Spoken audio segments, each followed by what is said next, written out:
ଜଗନ୍ନାଥଙ୍କର ନବଦିନ ରଥଯାତ୍ରା ଭିତରୁ ହେରା ପଞ୍ଚମୀ ଅତ୍ୟନ୍ତ ଦୁର୍ଲଭ ଦିନ। ଏହି ଦିନଟି ମାନ ଅଭିମାନ ପ୍ରେମ ବିରହର ଏକ ଜ୍ୱଳନ୍ତ ଉଦାହରଣ। କାଳିଆ ସାଆନ୍ତ ଜନ୍ମପୀଠ ଗୁଣ୍ଡିଚା ମନ୍ଦିରକୁ ଯିବା ପାଇଁ ବାହାରି ପଡ଼ନ୍ତି ଭାଇ ଭଉଣୀଙ୍କୁ ସାଥିରେ ଧରି। ଭକ୍ତ ଚାହିଁ ରହିଥାଏ କେବେ ବଡ଼ଦାଣ୍ଡକୁ ଆସିବେ ଚତୁର୍ଦ୍ଧା ମୂରତି। ତାଙ୍କୁ ଦର୍ଶନ କରି ଏ ଜୀବନ ଧନ୍ୟ ହେବ। ହେଲେ କଳା ଠାକୁର ମା ଲକ୍ଷ୍ମୀଙ୍କୁ ମିଛ କହି ଛାଡ଼ି ଆସନ୍ତି ଏକୁଟିଆ କରି। ସେଇଠି ବୀଜ ପଡ଼େ ଲକ୍ଷ୍ମୀଙ୍କ ରାଗ ଅଭିମାନର। କ'ଣ ସବୁ ହୁଏ ହେରା ପଞ୍ଚମୀରେ, ତାକୁ ନେଇ କବି ଶରତ କୁମାର ଦାସଙ୍କ କଲମରୁ ଆଉ ଏକ ସୁନ୍ଦର ଭକ୍ତି କବି। କବିତାର ଶୀର୍ଷକ ହେରା ପଞ୍ଚମୀ। ଶ୍ରୀମନ୍ଦିର ନୀରବ ନିଷ୍ପ୍ରଭ, ଖୋଜୁଛି ରତ୍ନ ସିଂହାସନ। ନାହିଁ ଭକ୍ତଙ୍କ ସମାଗମ, ଭାଳୁଛନ୍ତି ନାରାୟଣୀ।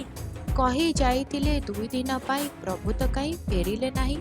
ଛଳ କରିଛନ୍ତି ମୋ ସାଥେ, କେମିତି କାଟିବି ଦିନ।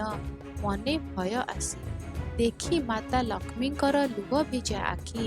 ଦେବୀ ବିମଳା କହିଲେ ସସ୍ନେହେ, ଛଳିଆ ସେ ଭାଇ ଭଉଣୀକୁ ଧରି ମହାଆନନ୍ଦରେ ଏବେ ଗୁଣ୍ଡିଚା ମନ୍ଦିରେ। ଉଦାସ ହୁଅନି ତୁମେ, ଏ ମାଟି ତ ପୁରୁଷ ପ୍ରଧାନ। କିଏ ବା ବୁଝିଛି ନାରୀ ଜାତି ମନ।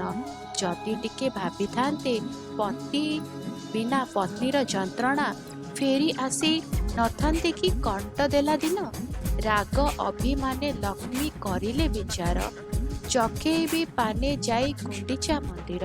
ପର ଭାବି ମୋତେ ନେଲେ ନାହିଁ ସାଥେ, ଭାବିଲେନି ଥରେ କାନ୍ଦେ ଆତ୍ମା ମୋର। ସେବକଙ୍କ ଗହଣରେ ବିମାନରେ ବସି ପହଞ୍ଚିଲେ ମା ଲକ୍ଷ୍ମୀ ଗୁଣ୍ଡିଚା ମନ୍ଦିରେ। ପ୍ରଭୁ ଜଗନ୍ନାଥ ସର୍ବଜ୍ଞାତା ଶଙ୍କାରେ ଭାବନ୍ତି, କି ଉତ୍ତର ଦେବି ଲକ୍ଷ୍ମୀ ରାଗେ ଗରଗର।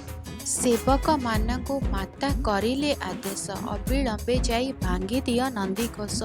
ମୋତେ ଯିଏ ଆସିଛନ୍ତି ଏକୁଟିଆ ଛାଡ଼ି, ଭୋଗନ୍ତୁ ସେ ନିଜ କର୍ମଫଳ। ଦୁଃଖେ ଜର୍ଜରିତ ବାହୁଡ଼ି ଆସିଲେ ମା ଲକ୍ଷ୍ମୀ। ଜଗତ ଠାକୁର କହିଲେ ହେ ସେବକଗଣ, ଆଉ ଏଠି ରହିବାକୁ ମନ ପଡ଼ୁନାହିଁ। ଭାଇ ଭଉଣୀଙ୍କୁ ମୁଁ ଆସିଅଛି କହି, ଚାଲ ଫେରିଯିବା ଶ୍ରୀମନ୍ଦିର। କର ରଥ ଦକ୍ଷିଣ ମୋଡ଼। ବରଷକେ ଥରେ ଏ ପବିତ୍ର ହେରା ପଞ୍ଚମୀ, ମାନ ଅଭିମାନ ବିରହ ପ୍ରେମର କାହାଣୀ।